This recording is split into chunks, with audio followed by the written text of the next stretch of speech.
হযরত আইয়ুব আলাইহিস সালাম সব কোরআনের মধ্যে আছে, আল্লাহ পাক সব বলে দিয়েছে। আমাদের মধ্যে অনেকের রোগ হলে কয় যে এত নামাজ রোজা করি আর রোগে আমারই পাইলো, বলে না এরকম? নামাজ রোজা করি, দান সদকা করি, হজ করি, আর আমার এই রোগটা পাইলো, এই রোগ ছাড়েই না। আশ্চর্য কথা, রোগ দিয়ে আল্লাহ মানুষের ঈমান পরীক্ষা করেন। ধৈর্য ধরতে হবে।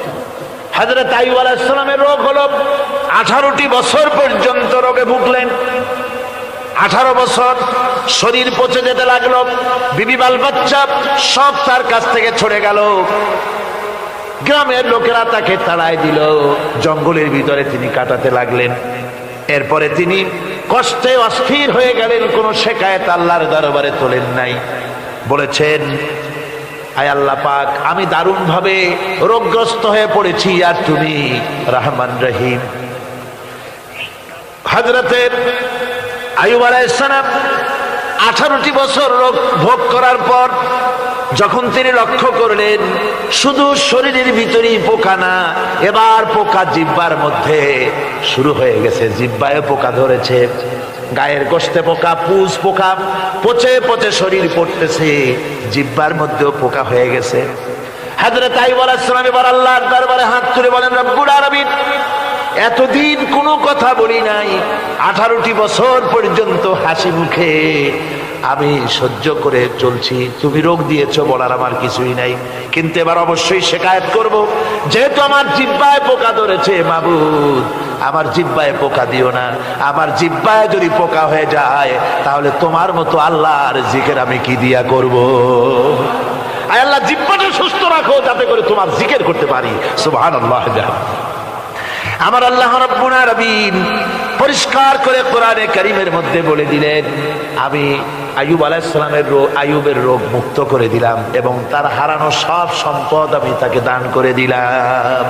মুমিন বান্দা যারা, তারা রোগে শোকে ভাবে কাতর হবে না, নিরাশ হবে না, মনে করবে আল্লাহ রাব্বুল আলামিন আমাকে পরীক্ষা করছেন, এরপরে নিয়ামত আসবে, হতাশা তাকে পেয়ে বসবে না। দেখেন ইউসুফ আলাইহিস সালাম তাকে কুয়ার মধ্যে ফেলে দিল, কারা? ভাইরা কুয়ার মধ্যে ফেলে দিল। কুয়ার মধ্যে ফেলানো হয়েছে, ভাইরা মনে করলো এটা মরণ কুয়া, এটা মৃত্যু কূপ, এখানে ইউসুফ আলাইহিস সালাম শেষ হয়ে যাবে। কিন্তু ওই 11 ভাইরা জানতো না এটা মৃত্যু কুয়া নয়, এটা হচ্ছে একদিকে কুয়ার মুখ আর একদিকে মিশরের সিংহাসন। এটা কেনানের কুয়ার মধ্য থেকে ইউসুফ আলাইহিস সালাম ঢুকলেন, এটা একটা টানেল, সুড়ঙ্গ পথ, কুয়ার এক মাথা দিয়ে ঢুকলেন আর এক মাথা দিয়ে মিশরের সিংহাসন দখল করলেন। সুবহানাল্লাহ। আল্লাহ কোথা থেকে কোথায় নিয়ে গেলেন। হযরতে ইয়াকুব আলাইহিস সালাম সন্তানের শোকে অস্থির হয়ে গেলেন, সন্তানের শোকে অস্থির হয়ে গেলেন, কিন্তু তিনি নিরাশ হন নাই, হতাশ হন নাই। তিনি বলেছেন, ফাসাবরুন জামিল আসাল্লাহু আইয়াতিয়ানি বিহিম জামিআন ইন্নাহু হুয়াল আলিমুল হাকীম। ফাসাবরুন জামিল, আমি উত্তম ধৈর্য ধারণ করব এবং আমি আশা করি অতি শীঘ্র আল্লাহ রাব্বুল আলামিন আমার যা আমি হারিয়েছি আমাকে আল্লাহ পাক মিলাই দিবেন। সুবহানাল্লাহ বিহামদি। আর আল্লাহ পাক হযরত ইয়াকুব আলাইহিস সালামের কাছে হযরত ইউসুফকে মিলাই দিলেন। সুবহানাল্লাহ বিহামদি। সুতরাং মুমিন ব্যক্তি কখনো নিরাশ হবে না, হতাশা নিরাশায় তার মন ভেঙে দেবে না। দেখা যাচ্ছে ইসলামী আন্দোলন আর বুঝি রইল না, বুঝি শেষ হয়ে গেল। চতুর্দিক থেকে বন্য হায়নারা অস্ত্র নিয়ে, বিদেশি টাকা নিয়ে, সম্পদ নিয়ে চতুর্দিক থেকে হামলা শুরু করেছে, আর বাঁচার পথ নাই। ইসলামী আন্দোলন বুঝি শেষ না। মুমিন যারা, তারা হতাশায় ভোগে না। কি বলেন? হতাশায় ভোগে? মোটেই হতাশায় ভোগে না। তারা মনে করে নিশ্চয়ই এর ভেতরে রয়েছে কল্যাণ। এর মধ্যে কি রয়েছে? আমরা দেখতে পাই হযরত ইউনূস আলাইহিস সালাম মাছে তারে গিলে ফেলে দিল। হতাশায় তিনি হার্ট ফেল করেন নাই। মাছের পেটের মধ্যে যদি কেউ চলে যায়, বেরিয়ে যাওয়ার জন্য কোনো ব্যাকডোর আছে নাকি? পালাবার কোন রাস্তা আছে? মাছের পেটের জানালা দরজা আছে কিছু? কিছুই নেই। তিনি হতাশ হলেন না, মাছের পেটের ভেতরে বসে হযরত ইউনূস আলাইহিস সালাম বুক ভরা আশা নিয়ে আল্লাহর দরবারে তিনি ঘোষণা করলেন, লা ইলাহা ইল্লা আনতা সুবহানাকা ইন্নী কুনতু মিনাজ জালিমিন। পড়েন না সবাই, লা ইলাহা ইল্লা আনতা সুবহানাকা ইন্নী কুনতু মিনাজ জালিমিন। হযরত ইউনূস আলাইহিস সালাম বললেন, আল্লাহ তুমি ছাড়া কোনো ইলাহ নাই, তোমার পবিত্রতা ঘোষণা করছি, আমি জালিমদের অন্তর্ভুক্ত হয়ে গেছি। তিনি যখন চিল্লাচ্ছিলেন, মাছের পেটের ভিতরে বসে যখন কাতরুক্তি করতেছিলেন, আল্লাহ বুঝি তখন শোনেন নাই সে কথা? কি বলেন? আল্লাহ বুঝি তখন তন্দ্রায় বা নিদ্রায় ছিলেন না? আল্লাহ পাক কি ঘুমান? তন্দ্রায় যান? লা তাখুযুহু সিনাতুন ওয়ালা নাওম। আল্লাহ রাব্বুল আলামিন বলেন, কোন তন্দ্রা বা নিদ্রা আল্লাহ রাব্বুল আলামিনকে স্পর্শ করে না। হযরত ইউনূস আলাইহিস সালাম যখন মাছের পেটের ভিতরে বসে চিৎকার মারলেন, আল্লাহ পাক বলেন, ইউনূস রে, তোমার ওই ডাক কেউ শোনে নাই, দুনিয়ার কোন রাজা বাদশাহ শোনে নাই, দুনিয়ার কোন বন্ধু বান্ধব তোমার শোনে নাই, কিন্তু আমি তোমার আরশের মালিক আমি রব্বুল আলামিন শুনেছি। শুধু শুনি নাই, সঙ্গে সঙ্গে জবাব দিয়ে দিয়েছি। ফাস্তাজাবনা লাহু ওয়া নাজ্জাইনাহু মিনাল গাম্মি।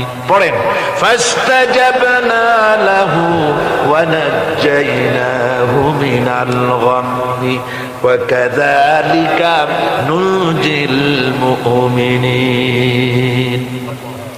আল্লাহ পাক বলেন, আমি জবাব দিলাম। মাছের পেটের ভিতরে বেদনা শুরু হয়ে গেল, মাছ আর তলদেশে শুয়ে থাকতে পারলো না, সাঁতরাতে পারলো না, মাছ ভেসে উঠলো উপরে। পেটের যন্ত্রণায় মাছ কিনারায় চলে এসে বমি করে দিতে পারলে যেন বাঁচি, এই অবস্থা মাছের হলো। কিনারায় চলে এলো, বমি করে ইউনূস আলাইহিস সালামকে ফেলে দিল, মাছও বাঁচলো, ইউনূস আলাইহিস সালামও বাঁচলো। আল্লাহ রাব্বুল আলামিন বলেন, মুমিনেরা শোনো, শুধু ইউনূসকে নয়, ওয়া কাযালিকা নুনজিল মুমিনিন। এইভাবে করে মুমিন বান্দারা যদি আমাকে ডাকে, আমার কাছে যদি হাত ফাইলায়, আমি আল্লাহ রাব্বুল আলামিন মুমিনদের এভাবে বিপদ মুক্ত করে দেই। আল্লাহ পাক বিপদ মুক্ত করে দেন। ওয়া মান ইয়াত্তাকিল্লাহা ইয়াজআল লাহু মাখরাজা। আল্লাহকে যে ভয় করে, আল্লাহ তার জন্য রাস্তা খুলে দেন। জোরে কোন সুবহানাল্লাহ। দেখেন, ইউসুফ আলাইহিস সালাম, জুলাইখা তাকে আটকায় ফেলেছে ঘরের মধ্যে, তালা দেওয়া, খিল দেওয়া, সিটকানি মারা, পালাবার পথ নাই, চতুর্দিকে উলঙ্গ নগ্ন চিত্র। আর এই সুন্দরী যুবতী নারী জুলাইখা তার প্রেম নিবেদন করেছে হযরত ইউসুফের কাছে। যৌবনে ভরা, টকবগে যৌবনের যুবক হযরত ইউসুফ আলাইহিস সালাম, সৌন্দর্যের পিরামিড, বাঁচার কোনো পথ নাই জুলাইখার কুপ্রবৃত্তি চরিতার্থ করে দেওয়া ছাড়া। কিন্তু হযরতে ইউসুফ আলাইহিস সালাম আল্লাহ রাব্বুল আলামিনকে ডাকলেন, হতাশায় ভেঙে পড়লেন না, আল্লাহকে ভয় করলেন, আল্লাহকে ডাকলেন। আল্লাহকে ডেকে, আল্লাহকে ভয় করে তালাবদ্ধ দরজার দিকে যখন দৌড় মারলেন, রব্বুল আলামিন আপন কুদরতে দরজার তালাগুলি খুলে দিলেন। ভাইরা আমার, এভাবে করে মুমিনেরা কখনো হতাশ হয় না। ফাইন্না মাআল উসরি ইউসরা, ইন্না মাআল উসরি ইউসরা। মনে রাখতে হবে, দুঃখ কষ্টের সাথে থাকে সুযোগ সুবিধা, আর প্রত্যেক অসচ্ছলতার সাথে থাকে উদার সচ্ছলতা। এর কোনো বিপরীত কখনই হয় না। আল্লাহ রাব্বুল আলামিন এইভাবে করে মুমিনদেরকে বলেছেন যেন তারা হতাশায় ভেঙে না পড়ে। আমার বন্ধুগণ, মানুষ হতাশায় যেন না ভাঙে। গুনাহ করেছে, গুনাহ করার কারণে কোন মুমিন যেন হতাশায় ভেঙে না পড়ে, সেই জন্য আল্লাহ তাকে বলেছেন, লা তাকনাতু মির রাহমাতিল্লাহ। বান্দারে, আমার রহমত থেকে মায়ুস হইস না, নিরাশ হোস না, আমি রহমান, আমি রহিম। জোরে কোন সুবহানাল্লাহ। আমার বন্ধু, আপনারা কোন পৃথিবীতে কে আছে এমন, কোন সত্তা আছে এমন যে অপরাধীকে দেখে বলে আয় তোরে মাফ করে দেব? আছে কেউ এমন? বাপও বলে না। বাপও ছেলে যদি অপরাধ করে ডেকে বলে না আয় মাফ করে দিই। অবশ্য মন চায় ছেলে মাপ চাক, তাহলে মাপ করে দিবে। মাপ না চাও পর্যন্ত বাপেও ডাকে না, মাও ডাকে না, যে অপরাধ করেছিস আয় মাপ করে দি। জোরে বলেন, কেউ বলে? আকাশ ও জমিনে একমাত্র মেহেরবান সত্তা আমার রব্বুল আলামিন। মানুষ যখন গুনাহ করে রব্বুল আলামিন বলে, বান্দারে গুনাহ করেছিস আমার সামনে আয়, গুনাহ মাপ চা, চোখের পানি ফেলাম। যত বড় গুনাহ তোর হোক না কেন, আমি রব্বুল আলামিন তোর গুনাহ খাতাকে মাফ করে দেব। কিভাবে মাফ করব? মানুষ যদি কোনো অন্যায় করে, অপরাধ করে, চুরি করে, ডাকাতি করে, পুলিশ তাকে অ্যারেস্ট করে, থানায় তার নাম লেখা হয়ে যায়, কয়েক বছর জেল খাটার পরে মুক্ত হলো, কিন্তু থানার ব্ল্যাক লিস্টে, দাগি খাতায় যে নাম থাকলো ওই নাম কাটা যায় না। আবার অপরাধ করলো, আবার জেল হলো, আবার মুক্ত হলো, থানায় আরেকবার নাম লেখা হলো। যতবার অপরাধ করবে ততবার থানায় নাম লেখা যাবে, জেল খাটবে, জরিমানা দেবে, কিন্তু কালো খাতা থেকে তার নাম মোছা হবে না। আল্লাহ রাব্বুল আলামিনের অফিসের কাণ্ড ভিন্ন। কোন মানুষ যদি অপরাধ করে, গুনাহ করে যদি রব্বুল আলামিনের দরবারে বিনীতভাবে মাপ চায়, আল্লাহ রাব্বুল আলামিন বলেন, শুধু গুনাহ মাফ করি না, গুনার খাতা থেকেও নামটা আমি আল্লাহ তোমার মুছে ফেলে দেই। গুনাহ আমার কাছে মাপ চাও, আমি আমাকে ডাকো, আমি তোমার কাছে আছি। وَإِذَا سَأَلَكَ عِبَادِي عَنِّي فَإِنِّي قَرِيبٌ। আল্লাহ পাক বলে, বান্দা যখন আমাকে ডাকে আমি বান্দার একদম নিকটে, তার ঘাড়ের চাইতেও নিকটে। ওয়ানাহানু আকরাবু ইলাইহি মিন হাবলিল ওয়ারিদ। আমি আমার বান্দার সারা যে রগের উপরে তার মাথা, এর থেকেও আমি আমার বান্দার বেশি নিকটে। সুবহানাল্লাহ পড়ে। আমি তোমার কাছে, আমার কাছে মাপ চাও, যত বড় গুনাহ হোক। ওয়াকালা রাব্বুকুম উদউনি আস্তাজিব লাকুম। তোমার প্রভু তোমাকে ডেকে বলেছে, আমাকে ডাকো, আমি মাফ করে দেব। সুবহানাল্লাহি ওয়া বিহামদিহি। কত বড় কথা, আমাকে ডাকো, নিরাশ হয়েও না, হতাশ হয়েও না। আল্লাহর গজব বেশি না রহমত বেশি? আল্লাহর রহমত বেশি। হাদিসে কুদসির ভিতরে এসেছে, আল্লাহ পাক বলেছেন, কোন বান্দা যদি আমার দিকে এক বিগত অগ্রসর হয়, আমার রহমত তার দিকে এক হাত এগিয়ে যায়। কোন বান্দা যদি আমার দিকে হেঁটে আসে, আমার রহমত তার দিকে দৌড়ায় যায়। বান্দা যখন আল্লাহর দরবারে দুহাত উঁচু করে চোখের পানি ফেলে দেয়, মুসলিম শরীফের হাদিসের ভিতরে এসেছে, গভীর রাত্রে, রাতের তৃতীয় অংশে আল্লাহ রাব্বুল আলামিন প্রথম আকাশে আসেন আর ডেকে বলেন, পৃথিবীতে আছো নাকি কেউ গুনাহ করে জীবন বরবাদ করে দিয়েছো, আমার কাছে মাপ চাও।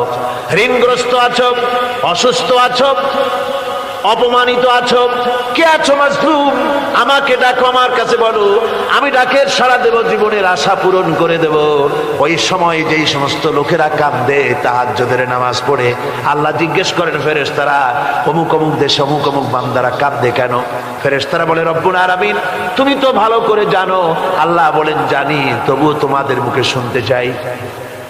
তারা বলে, রব্বুল আলামিন তোমার এই বান্দা গুনাহ করেছে, গুনার জন্য মাপ চায়, জাহান্নাম থেকে বাঁচতে চায়। আল্লাহ পাক বলেন, ফেরেশতারা আমার এই বান্দারা আমারে দেখেছে নাকি? বলে দেখে নাই। বলে আমার দোজখ দেখেছে নাকি? বলে না, তাও দেখে নাই। আমার বেহেশত দেখেছে নাকি? বলে না, তাও দেখে নাই। আল্লাহ পাক বলেন, ফেরেশতারা সাক্ষী থাকো, ওরা আমাকে দেখে নাই, আমার বেহেশত দোজখ কিছুই দেখে নাই, শুধুমাত্র আমার নবীর কথা, আমার কোরআনের কথা বিশ্বাস করে আরামের ঘুমকে হারাম করে যেভাবে তারা কাঁদতেছে, সাক্ষী থেকে যাও ফেরেশতারা, আবার রহমতের দরিয়ায় জোশ মেরেছে আমার ওই ক্রন্দনরত বান্দাগুলিকে আমি আল্লাহ মাফ করে দিলাম। সুতরাং মুমিন বান্দা যারা, আল্লাহর মুমিন বান্দা যারা, এই ঈমানের কোয়ালিটি, এটাও হতাশায়, নিরাশায় ভেঙে পড়বে না। গুনাহ তো মানুষই করে, গুনাহ হয়ে গেছে, মাপ চাও। তোমার গুনাহ কদ্দূর? তোমার গুনাহ যদি হয় পাহাড় সমান, আল্লাহর রহমত আকাশ সমান। জাহান্নামের কঠিন শাস্তি থেকে বাঁচতে হলে আল্লাহর প্রতি ঈমান আনতে হবে। আর ঈমান আনলে যে কোয়ালিটিগুলি হওয়া উচিত, সেগুলি আমি আপনাদের সামনে আলোচনা করছি।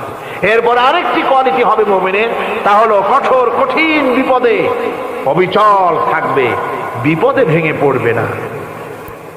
বিপদ আপদ, শত্রুতা, ক্ষয় ক্ষতি যা কিছু হয় সবই আল্লাহর পক্ষ থেকে, এটা মেনে নিতে হবে এবং ধৈর্য ধারণ করতে হবে। বিপদ মুসিবত শুধু উম্মতের জন্য নয়, দুনিয়ার সমস্ত নবীদের বিপদ এসেছে, হয় নাই? নবীদের বিপদ আসে নাই? কোরআনে কারীম থেকে শুনুন, আল্লাহ রাব্বুল আলামিন বলেন, ওয়া কাযালিকা জাআলনা লিকুল্লি নাবিয়্যিন আদুওয়াম মিনাল মুজরিমিন। আল্লাহ পাক বলেন, এমনি করে আমি সকল নবীদের শত্রু বানিয়ে দিয়েছি সব পাপিষ্ঠ আর অপরাধ প্রবণ লোকদেরকে। প্রত্যেক যুগে নবীদের শত্রু ছিল, প্রত্যেক যুগে নবীদের কি ছিল?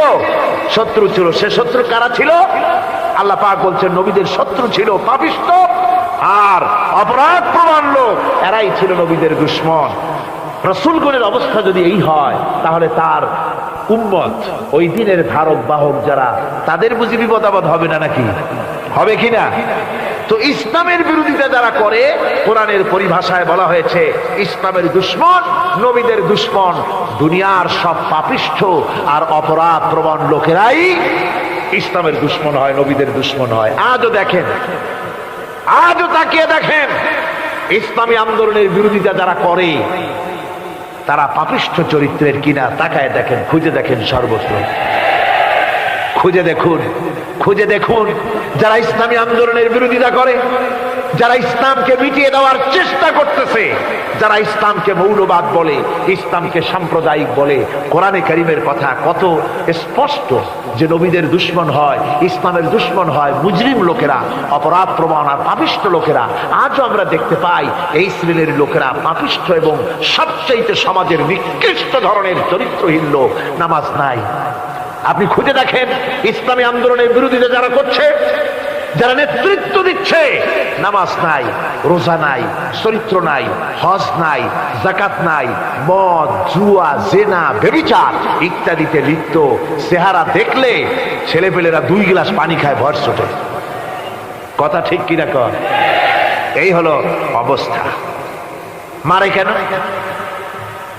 মুমিনদেরকে, পয়গম্বরদেরকে, সাহাবীদেরকে এবং ঈমানদারদেরকে মারে কেন? তার কারণ হচ্ছে আল্লাহ রাব্বুল আলামিন বলেছেন, ওয়া মা নাকামু মিনহুম ইল্লা আইয়ুমিনু বিল্লাহিল আজিজিল হামিদ।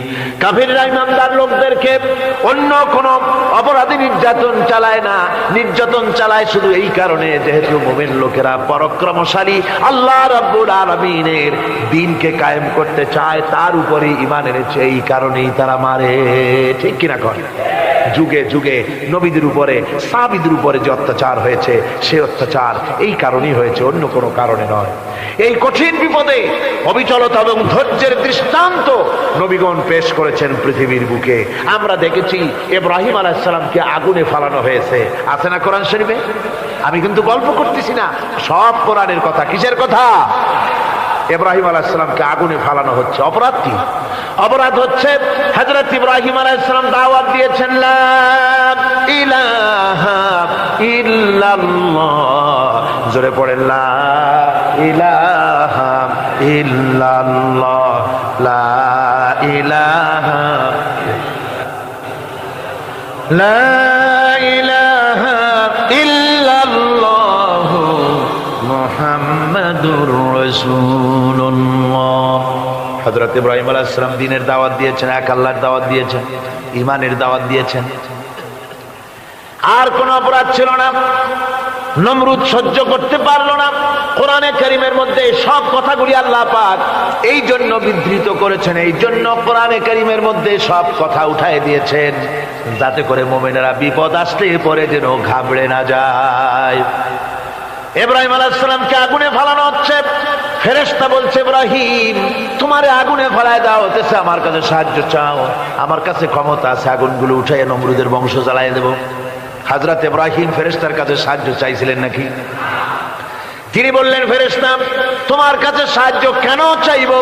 আমি তো এমন কোন অন্ধ আল্লাহর ইবাদত করি না যেই অন্ধ স্রষ্টা তার গোলামের দুঃখ দুর্দশা না দেখেন। আমি তোমার কাছে সাহায্য চাইব না। হযরত ইব্রাহিম আলাইহিস সালাম পাশ করলেন। কি বলেন, পাশ করছেন না? ইমানের পরীক্ষায় পাশ।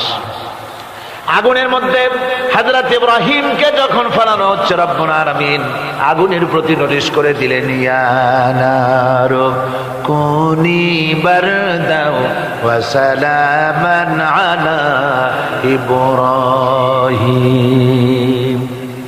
আগুন, আমার ইব্রাহিমের জন্য শান্তিদায়ক, ঠান্ডা হয়ে যা। এখন কি আর আগুনের বাপের ক্ষমতা আছে ইব্রাহিমরে পোড়ানো? আর ক্ষমতা নাই। আমার বন্ধুগণ, ইব্রাহিম আগুনের ভিতরে আরামে বসা আছেন, আর ওদিকে নমরুদ বসে বসে দেখতেছে দূর থেকে। ইব্রাহিম তো জ্বলে না, গায়ের মধ্যে আগুন জ্বলে গেল। ডাক দিয়া কয়, আগুন তোর হলো কি? কেন জ্বালাইতে পারিস না আমার দুশ্মন রে? হলোটা কি তোর? তোর কি জ্বালানোর শক্তি বন্ধ হয়ে গেল নাকি? আগুনের ভিতর থেকে জবাব এলো, নমরুদ রে, আমার ভিতরে জ্বালানোর শক্তি আছে কি নাই যদি প্রমাণ করতে চাও, টেস্ট করতে চাও, তুই নিজে আয়, তোরে শুদ্ধ তামাম দুনিয়া জ্বালাই দিতে পারি, ইব্রাহিমের এক গাছা পশমও জ্বালাইতে পারি না। তার কারণ হচ্ছে আমি হচ্ছি মাখলুক, আল্লাহ হচ্ছেন খালিক। আল্লাহ আমাকে বলেছেন না জ্বালাতে, তুমি 1000 বার বললেও আমি ইব্রাহিমকে জ্বালাইতে পারবো না। কোরআনে কারিমে ঘটনা বলে মুমিনদেরকে সাহস দেওয়া হচ্ছে, মুমিনেরা দ্বীনের কাজ করতে গিয়ে বিপদ আবাজ আসবে, ইমানের দাবি হলো বিপদ আসবে, আর বিপদ আসলে ঘাবড়ায় যেও না, মুসিবতে পড়ে চিন্তায় পেরেশানে হয়রান হয়ে যেও না।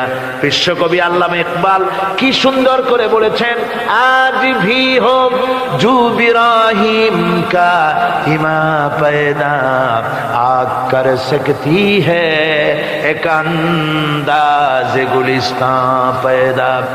ইব্রাহিমের ইমান যদি আজিও কোথাও হয় বিদ্যমান, করতে পারেন অগ্নিকুণ্ডে খুবসুরত এক গুলিস্তান। আজও যদি আগুনের ভিতরে কোন নমরুদ কোন ইব্রাহিমকে যদি ফেলে দেয়, আল্লাহ রাব্বুল আলামিন আজও আগুনকে ফুলের বাগান বানায়া দিবেন। সুবহানাল্লাহ। ভয় পাওয়ার কারণ নাই, চিন্তা করার কোনো কারণ নাই। আমার বন্ধুগণ, হযরতে হুদ আলাইহিস সালামকে যখন সমাজের লোকেরা, রাষ্ট্রের লোকেরা ঘিরে ফেলে দিল, সমাজ শক্তি, রাষ্ট্র শক্তি যখন তাকে ঘিরে ফেলে দিল, ষড়যন্ত্রের পাহাড় তুলে দিল, তারে মেরে ফেলে দিবে, হযরত হুদ দেশ থেকে তা পালায় গেলেন না, ভয় পেলেন না। হযরতে হুদ আলাইহিস সালাম বললেন, কোরআনে কারিমে হযরত হুদের কথা কোট করা হলো, ফাকিদুনি জামিআন সুম্মা লা তুনজিরুন। সম্মিলিতভাবে ষড়যন্ত্র করো আমার বিরুদ্ধে, সবাই মিলে ষড়যন্ত্র করো, সুম্মা লা তুনজিরুন, আর আমাকে এতটুকু অবকাশ তোমরা দিও না। ইন্নী তাওয়াক্কালতু আলাল্লাহি রাব্বি ওয়া রাব্বিকুম, আমি ভরসা করেছি সেই আল্লাহর উপরে, যার কুদরতি হাতের ভেতরে, যিনি আমাদের রব তোমাদেরও রব, আর যার কুদরতি হাতের ভিতরে তামাম পৃথিবীর জানগুলি যার হাতে, সে আল্লাহর উপরে ভরসা করেছি। ষড়যন্ত্র যদ্দূর আছে করতে থাকো, আমি ষড়যন্ত্র পরোয়া করি না। সুবহানাল্লাহ। এটাই হলো মুমিনের কোয়ালিটি। শুধু ঈমান, লা ইলাহা ইল্লাল্লাহু মুহাম্মাদুর রাসূলুল্লাহ, গরুর গোশত খাই, আর রবিউল মাস আসলে পরে ইয়া নবী সালাম আলাইকা, ইয়া রাসূল সালাম আলাইকা, তারপরে গরম গরম জিলাপি আর রসগোল্লা খাইলাম খুব বেশি করিয়া, এর নাম মুমিন নয়। মুমিন হচ্ছে তার চলায় ফেরায়, ওঠায় বসায় সাহসে তার এক আন্দাজ তৈরি হবে সে। আমার ভাইয়েরা, বিপদে অবিচলতা আমাদেরকে পয়গম্বরেরা শিক্ষা দান করেছেন। আমরা দেখতে পেয়েছি বিশ্বনবী জনাবে মুহাম্মদুর রাসূলুল্লাহ সাল্লাল্লাহু আলাইহি ওয়াসাল্লাম হিজরতের রাত, কাফেররা চতুর্দিকে দাঁড়ানো, হযরত জিবরাইল এসে বলেন, ইয়া রাসূলুল্লাহ, হে কাফেররা চতুর্দিকে ঘিরে দাঁড়িয়েছে, গভীর রাত, এখন হাতে তাদের তরবারি, সকাল হলে পরেই তারা আপনাকে মেরে ফেলে দিবে, তাড়াতাড়ি ওঠেন, মদিনার দিকে চলে যান। আল্লাহ নবী ঘুমের থেকে জেগে হযরত আলীকে ডেকে বলেন, আলী, আল্লাহ অর্ডার করেছেন আমি মদিনায় চললাম, আমার বিছানার পরে আমার চাদর গায়ে দিয়ে শুয়ে থাকো। হযরত আলী বলেন, আল্লাহর হাবিব, আপনার চাদর গায়ে দিয়ে ঘুমিয়ে থাকবো। সকালবেলায় কাফির বেঈমানেরা আপনার বিছানার পরে আপনার চাদর গায়ে দেওয়া অবস্থায় আমি আলীকে তারা মুহাম্মদ মনে করবে, আর আমি আলীকে নবী মনে করে তারা তাদের তরবারি দিয়া কেটে কেটে টুকরা টুকরা করে আমারে বিদায় করে দেবে দুনিয়া থেকে। এতটুকুনো পরোয়া করি না, বরং আমার দিলের মধ্যে এটাই তৃপ্তি থাকবে যে আমি আলীর জীবনের বিনিময় আল্লাহর হাবিব দুনিয়ায় বেঁচে আছেন। নবীজি ঘরের থেকে বেরোলেন, চতুর্দিকে কাফেররা দাঁড়ানো। আল্লাহ নবী হাতে এক মুষ্টি বালু হাতে নিয়ে শাহ হাতেল বজু পড়ে 3 বার দম করে বালুগুলো ছেড়ে দিলেন। বালিগুলি ঘরের চতুর্দিকে কাফেরদের চোখে চলে গেল। পরবর্তী সময় রব্বুল আলামিন ডেকে বলেন, নবীরে বালি যখন নিক্ষেপ আপনি করেছিলেন জোড়াগুলি, আপনি তো শুধু নিক্ষেপ করেছিলেন, কিন্তু চতুর্দিকে কাফেরদের চোখে গেল কেমনে? একদিকে মেরেছিলেন, সেই দিকেই তো যাওয়ার কথা ছিল, চতুর্দিকের কাফেরের চোখে চোখে সেগুলো পৌঁছে গেল কেমনে? ওয়ামা রামাইতা ইদ রামাইতা ওয়ালাকিন্নাল্লাহ রামা। আপনি নিক্ষেপ করেন নাই, যখন আপনি নিক্ষেপ করেছিলেন আপনি তো শুধু বালুকণা ছেড়েছেন, আর ওই বালুকণাগুলি ঘরের চতুর্দিকে সব কাফেরদের চোখে পৌঁছবার দায়িত্ব আমার কুদরত গ্রহণ করেছিল। আমার ভাইরা, নবীজি বিপদে, এতগুলি শত্রু তরবারি নিয়ে তিনি বিপদে ধৈর্য হারা হন নাই। আস্তে করে ঘরের থেকে বেরিয়ে হযরত আবু বকরের বাড়িতে গিয়ে হাজির। দরজায় গিয়ে আওয়াজ দিলেন, আবু বকর। অমনি দরজা খুলে গেল। লাব্বাইক ওয়া সাদাইক। হুজুর বলেন, আবু বকর রে, একটা ডাকে কেমনে সাড়া দিলে? তুমি কি ঘুমাইছিলে না? হযরত আবু বকর বলেন, হুজুর আপনি বলেছেন আমাকে নিয়ে হিজরত করবেন, আমি মনে মনে চিন্তা করেছি না জানি কত রাত্রে নবীজি আসেন, উঠতে যদি আমার দেরি হয়ে যায়, নবীজি যদি দরজার কাছে দাঁড়ায় দাঁড়ায় আমারে ডাকাডাকি করে, আর আমি যদি ঘুমায় থাকি, তাহলে আল্লাহর নবীর সঙ্গে বেয়াদবি হয়ে যাবে। এই মনে করে বিছানায় না ঘুমাইয়া আপনার গলার আওয়াজ শোনার জন্য এই দরজার সঙ্গে পিঠ লাগাইয়া লাগাইয়া দাঁড়াইয়া ঘুমাচ্ছিলাম। আল্লাহর নবী হযরত আবু বকরকে সঙ্গে করে নিয়ে চললেন মদিনার দিকে। উল্টা পথে রওনা করলেন। বারবার কাবা শরীফের দিকে তাকাতে লাগলেন। বুখারী শরীফে এসেছে, নবীজি বারবার কাবার দিকে তাকিয়ে বলতেছেন, রে কাবা, বড় আশা ছিল তোর কাছে থাকবো, তোর খেদমত করব, কিন্তু তোর নিষ্ঠুর সন্তানেরা তোর কাছে আমারে থাকতে দিল না রে। আল্লাহ নবী মিসফালা দিয়ে জাবালে কেদোয়ার উপর দিয়ে চলে গেলেন জাবালে সুরে। গুহার কাছে যখন গিয়েছেন, হযরত রক্ত হয়ে গেল। হযরত আবু বকর রাদিয়াল্লাহু তাআলা আনহু বলছেন, হুজুর আর উপায় নাই, দিন হয়ে গেল, এখন বুঝি ধরা পড়ে যাব, ওই গুহার মধ্যে গিয়ে আশ্রয় নেই। তবে আপনি দাঁড়ান, গুহার ভিতরে পাহাড়িয়া গুহা, বিচ্ছু থাকতে পারে, সাপ থাকতে পারে, আমি আগে ঢুকি, যদি কোনো হিংস্র প্রাণী থাকে আমার উপর দিয়া আঘাত হয়ে যাক, আল্লাহর নবী হেফাজতে থাকুন। হযরত আবু বকর রাদিয়াল্লাহু তাআলা আনহু গুহার ভিতরে নামলেন। নেমে গুহা সাফ করে হুজুরকে ডাকলেন। হুজুর তাশরীফ ফরমালেন গুহার মধ্যে। হুজুর বলেন, আবু বকর হেঁটে হেঁটে কষ্ট হয়ে গেছে, তুমি বসো, তোমার উরুর উপরে মাথা রেখে আমি একটু ঘুমায়ে যাই। আল্লাহর হাবিব ঘুমায় গেলেন। হযরত আবু বকর লক্ষ্য করে দেখেন চতুর্দিকে অনেকগুলি গর্ত দেখা যায়। এই গর্ত থেকে সাপ আসতে পারে, বিচ্ছু আসতে পারে মনে করে নিজের গায়ের চাদর ছিঁড়ে ছিঁড়ে গর্তগুলি বন্ধ করা শুরু করে দিলেন। কয়েকটা গর্ত বন্ধ করার মতো চাদর আর নাই, পাও দিয়ে চেপে ধরলেন। এক পাহাড়িয়া বিষধর সাপ বেরোবার জন্য চেষ্টা করে বেরোবার পথ খুঁজে নেই পেয়ে হযরত আবু বকরের পায়ের উপরে দংশন করেছে। বিষের যন্ত্রণায় হযরত আবু বকরের চোখ থেকে পানি দরদর করে পড়ছে। রাসূলুল্লাহর ঘুম ভেঙে গেল। আল্লাহর নবী তাকে বলেন, আবু বকর চোখে পানি কেন? বাড়ির কথা বুঝি মনে পড়ে গেছে? হযরত আবু বকর বলেন, ইয়া রাসূলুল্লাহ, আল্লাহর নামে কসম করে বলি, যেই দিন আমি ঈমান এনেছি ওই দিন থেকে আমার মা বাপ, আমার কোলে আমার সন্তান, আমার স্ত্রী, আমার জায়গা তুমি ঘর বাড়ি, এমনকি আমার নিজের আত্মার চাইতে হুজুর আপনারে ভালোবাসি বেশি। তাহলে কাঁদো কেন? হযরত আবু বকর বলেন, হুজুর বাড়ির জন্য কাঁদি না, ছেলেপেলের জন্য কাঁদি না, সাপে দংশন করেছে, যন্ত্রণায় কাঁদতেছি। আল্লাহ নবী সঙ্গে সঙ্গে মুখ থেকে থুতু বার করে যন্ত্রণার জায়গায় লাগাই দিলেন, সঙ্গে সঙ্গে যন্ত্রণা বন্ধ হয়ে গেল। হুজুর বললেন, আবু বকর প্রথম যখন তোমার এই আঘাত করেছিল সাপে, আমাকে কেন তাড়াতাড়ি বলো নাই, এতক্ষণ তো তোমার কষ্ট হতো না। হযরত আবু বকর বলেন, ইয়া রাসূলুল্লাহ, ওটা তো সাপে কাটার যন্ত্রণা, ওই যন্ত্রণায় আমার রক্ত জ্বলতেছে, যন্ত্রণায় যন্ত্রণায় আমার কলেজাটা যদি ফেটেও যেত। আল্লাহর হাবিব আরাম ফরমাচ্ছিলেন, আমি তাকে আরামে বিঘ্ন ঘটাতে পারতাম না। আমার ভাইয়েরা, হযরতে আবু বকর হযরতে রাসূল দুজন বসে আছেন, এমনি সময় কাফের বেঈমানেরা খুঁজতে খুঁজতে জায়গা মতো এসে গেছে। একজনে বলে ভিতরে আছে, আর একজনে বলে নাই।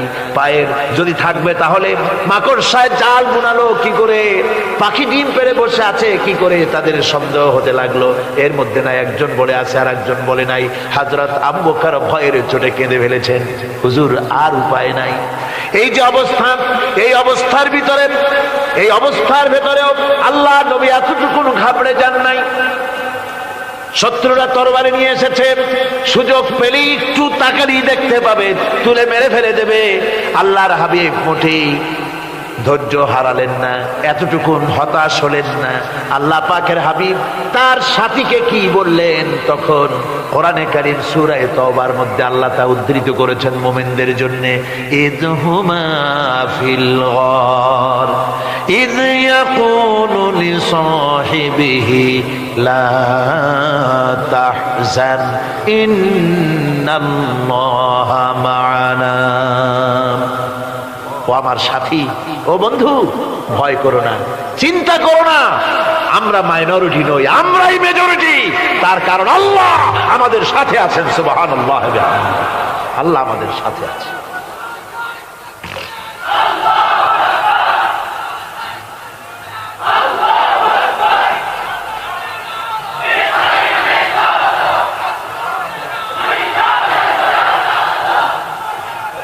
আমার বন্ধুগণ, কোরআনে কারীমে রব্বুল আলামিন বলেন, ফাআনজালাল্লাহু সাকিনাতাহু আলাইহি ওয়া আইয়াদাহু বিজুনুদিন লাম তারাওহা। আল্লাহ পাক তার মনের মধ্যে গভীর প্রশান্তি এবং স্বস্তি দান করলেন, আর এমন সৈন্য দিয়ে সাহায্য করলেন যে সৈন্যদেরকে তোমরা দেখতে পাও না। এভাবে করে রব্বুল আলামিন মুমিনদের বিপদে আপদে মুসিবতে সব সময় আল্লাহ পাক মুসলমানদেরকে সাহায্য করেছেন। জোরে বলেন সুবহানাল্লাহ। মুমিনদের সাহায্যকারী আল্লাহ। তাই ইসলামী আন্দোলনের সাথে যারা আছে, যারা কর্মী, যারা নেতা, যারা মুমিন, যারা ঈমানদার, মেঘের মতো প্রচন্ড কালো মেঘ হয়ে চতুর্দিক থেকে অন্ধকারের মতো সে এসেছে বিপদ, কোন বিপদ না। আল্লাহ পাক সাহায্যকারী। কে সাহায্যকারী? জোরে বলেন, সাহায্যকারী কে? আল্লাহ সুবহানাহু ওয়া তাআলা, তিনি সাহায্যকারী, ভয় নাই। আল্লাহ পাকের উপর ঈমান আনলে পরে কলিজার ভিতরে দুর্জয় সাহসের সৃষ্টি হয়ে যায়, কোনো ভয় অন্তঃকরণে তার থাকে না। আল্লাহ পাক সাহায্য করেন। আর আল্লাহর উপরে ঈমান আনলে পরে রব্বুল আলামিন বলেছেন, ইয়া আইয়ুহাল্লাযীনা আমানু হাল আদুল্লুকুম আলা তিজারাতিন তুনজিকুম মিন আযাবিন আলীম। এমন একটা ব্যবসার কথা কি বলবো না, যে ব্যবসায় তোমাদেরকে জাহান্নামের আযাব থেকে বাঁচায় দেবে। তার প্রথম কাজই হলো আল্লাহর প্রতি ঈমান আনা। ঈমান আনলে পরে এই সমস্ত গুণ তৈরি হয়ে যায়। আর ঈমানে সবচাইতে উপকৃত হয় সমাজের লোকেরা, রাষ্ট্রের লোকেরা, পরিবারের লোকেরা, দেশের মানুষ উপকৃত হয় মুমিনদের দিয়ে ঈমানের কারণে। তার কারণ হলো একজন মুমিন, একজন ব্যক্তি যখন ঈমানদার হয়, মুমিন হয়ে যায়, আল্লাহর প্রতি যখন প্রগাঢ় বিশ্বাস তার এসে যায়, তখন সেই ব্যক্তি নৈতিকতার মান তার বেড়ে যায়। জোরে বলেন সুবহানাল্লাহ। নৈতিক চরিত্রের উপরে সে প্রতিষ্ঠিত হয়, সে মিথ্যা বলতে সাহস পায় না। মুমিন ব্যক্তি মিথ্যা বলতে সাহস পায় না। কেন পায় না? মিথ্যা বলতে সাহস পায় না, ঠকাতে সাহস পায় না, ওজনে কম দিতে সাহস পায় না, শয়তানি বদমাশি করতে সাহস পায় না। তার কারণ হলো আল্লাহ পাক বলে দিয়েছেন, মুমিন কোরআনের ভিতরে পড়েছে, ইয ইয়াতালাক্কাল মুতালাক্কিয়ানি আনিল ইয়ামিনি ওয়া আনিশ শিমালি কাঈদ। দুজন নিয়ন্ত্রণকারী ফেরেশতা তোমার ডানে এবং বামে বসে বসে তোমাকে নিয়ন্ত্রণ করছে, কোথায় যাও কি করো এই ফেরেশতারা বসে বসে সব দেখতেছে। মা ইয়ালফিযু মিন কাওলিন ইল্লা লাদাইহি রাকীবুন আতীদ। মানুষ এমন কোন কথা বলে না যা ফেরেশতারা রেকর্ড না করে, সব রেকর্ড হয়ে যায়। তাই মুমিন ব্যক্তি দায়িত্বহীন কথা বলতে পারে না। মুমিন ব্যক্তির চরিত্র ভালো হয়ে যায়, সে যে কথা বলে বুঝে শুনে কথা বলে, সে যে ওয়াদা করে বুঝে শুনে ওয়াদা করে, যেহেতু সবকিছুর জবাব কিয়ামতে দিতে হবে। কোথায় দিতে হবে? কোথায় দিতে হবে? কিয়ামতে আল্লাহর দরবারে জবাব দিতে হবে। মহান আল্লাহ রাব্বুল আলামিন বলেছেন, ওয়ালাকাদ খালাকনাল ইনসানা ওয়া না'লামু মা তুওয়াসবিসু বিহি নাফসু। মানুষ সৃষ্টি করেছি আমি, তার অন্তঃকরণের ভিতরে ওয়াসওয়াসা কি হয় আমি জানি। এই জন্য মুমিনেরা মনের ভিতরে কোনো খারাপ কল্পনাও করতে পারে না। খারাপ কল্পনা করলেও তার হিসাব দেওয়া লাগবে আল্লাহর কাছে। কার কাছে? ওয়াইন তুবদু মিন আনফুসিকুম আও তুখফুহু ইউহাসিবুকুম বিহিল্লাহ। আল্লাহ বলেন, মনের মধ্যে যেসব কল্পনা করো তা প্রকাশ করো আর গোপন রাখো, ওইটার হিসাব নেব আমি আল্লাহ পাক। কিয়ামতের দিন আমার কাছে হিসাব দিতে হবে। বন্ধুগণ, এই জন্য মুমিন যারা, মুমিনদের চরিত্র প্রতিষ্ঠিত হয়, মুমিনদের ধারণা থাকে যেখানেই যাই না কেন, যেখানেই বসি না কেন, সেখানেই আল্লাহ, আল্লাহ ছাড়া কোনো জায়গা নাই। আছে নাকি? আছে। আল্লাহ পাক বলেন, মা ইয়াকুনু মিন নাজওয়া সালাসাতিন ইল্লা হুয়া রাবিউহুম। তোমরা যেখানে তিনজন মিলে পরামর্শ করো, মনে রেখো তিনজন নও, ওখানে চতুর্থ সত্তা আমি রব্বুল আলামিন তোমাদের কাছে আছি। সব শুনিয়ার দেখি, পাঁচজন যেখানে হও সেখানে আমি ষষ্ঠ। এর থেকে যদি কম হও, এর থেকে যদি বেশি হও, বান্দারে তুমি আছো যেখানে আমি আল্লাহ আছি সেখানে। উপায় নাই, সব জায়গায় আমি দেখতে পাচ্ছি। শুধু তাই নয়, রাত্রিবেলায় মানুষেরা গোপনে পরামর্শ করে, করে না? করে কিনা? রাতে রাতে পরামর্শ করে, এক জায়গায় বসে, ফলের মধ্যে, পাহাড়ের মধ্যে, কোন জায়গায় বসে পরামর্শ করে। কি পরামর্শ?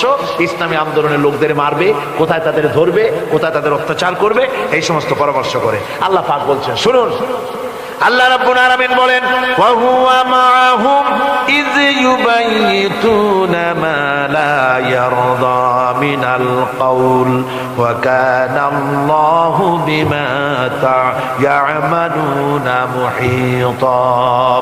আল্লাহ পাক বলেন, তিনি তো ঠিক সেই সময়ও তোমাদের কাছে থাকেন যখন তোমরা নিজেদের ঘরের মধ্যে বসে, কোনো এক জায়গায় বসে আল্লাহর মর্জির খেলাফ পরামর্শ করো, আল্লাহ তখনও তোমাদের কাছে থাকেন। আল্লাহর ইহাতা থেকে, আল্লাহর কর্তৃত্ব থেকে বেরিয়ে যাওয়ার কোনো উপায় নাই। সুতরাং গোপনে বলেন, প্রকাশ্যে বলেন, যেভাবেই যা কিছু করা হোক না কেন, আল্লাহর কাছে আমাদের সমস্ত অপরাধগুলি ধরা হয়ে যায়। আর এটাই হচ্ছে ঈমানের সীমা পরিসীমা। তিলকা হুদুদাল্লাহ ফালা তা'তাদুহা। তিলকা হুদুদুল্লাহ, এটাই হচ্ছে আল্লাহর সীমানা। ঈমানের এই সীমারেখা বজায় রেখে, ঈমানের উপরে মজবুত করে কোনো ব্যক্তি, পরিবার, সমাজ, রাষ্ট্র যদি তৈরি হয়, তাহলে সেই সমাজেই শান্তি আসে, সেই সমাজেই আরাম আসে, সেই রাষ্ট্র শান্তিপূর্ণ হয়, সেখানে দিন কায়েম হয়, মানুষ সুখ সমৃদ্ধি খুঁজে পায়। সুতরাং আমরা আজকে আলোচনা করলাম ঈমানের কোয়ালিটি। কি আলোচনা করলাম? ঈমানের কোয়ালিটি। এই কোয়ালিটি দিয়ে যেন আল্লাহ আমাদেরকে ভরপুর করে দেন। জোরে বলেন আমিন। আরো জোরে বলেন আমিন। আজকে কোরআনে কারীমের তাফসীরের মাহফিলে স্বেচ্ছায় একজন ইসলাম কবুল করার জন্য এসেছেন।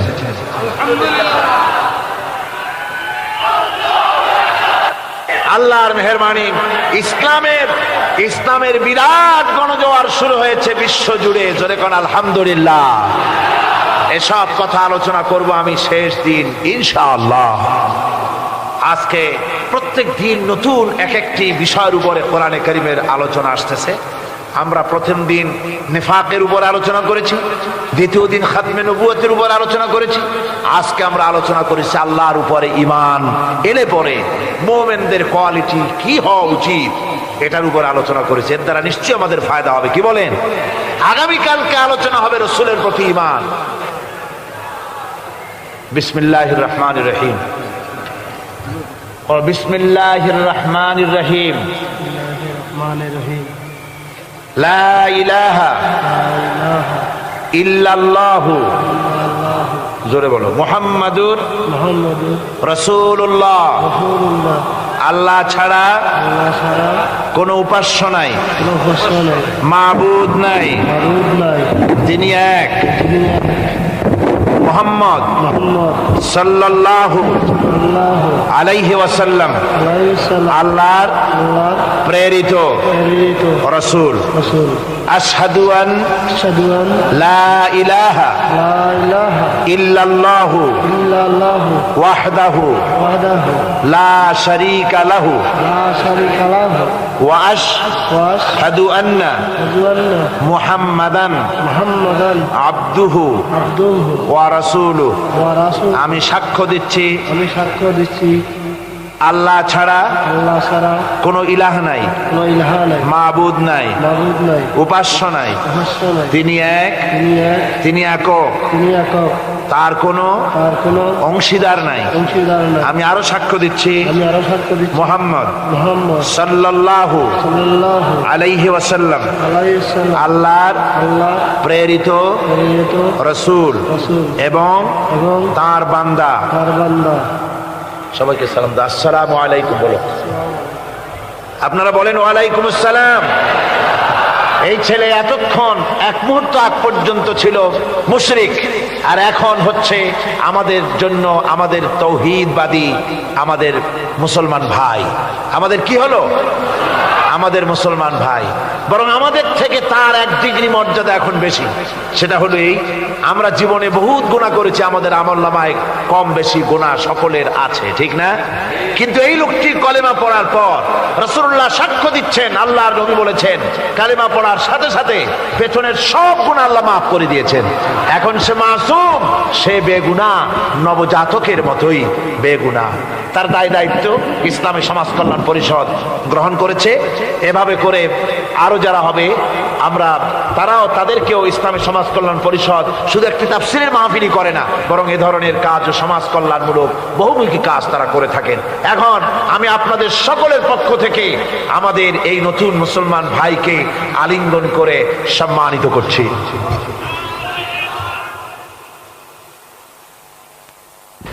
ربنا ظلمنا أنفسنا وإن لم تغفر لنا وترحمنا لنكونن من الخاسرين ربنا لا تزغ قلوبنا بعد إذ هديتنا وهب لنا من لدنك رحمة إنك أنت الوهاب।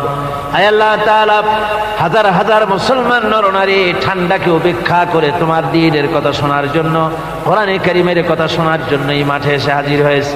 আল্লাহ তুমি দয়া করে মেহেরবানি করে আলোচনার সওয়াবটুকুন হুজুরে পুর নূর সাল্লাল্লাহু আলাইহি ওয়াসাল্লামের রূহ মুবারকে পৌঁছে দাও।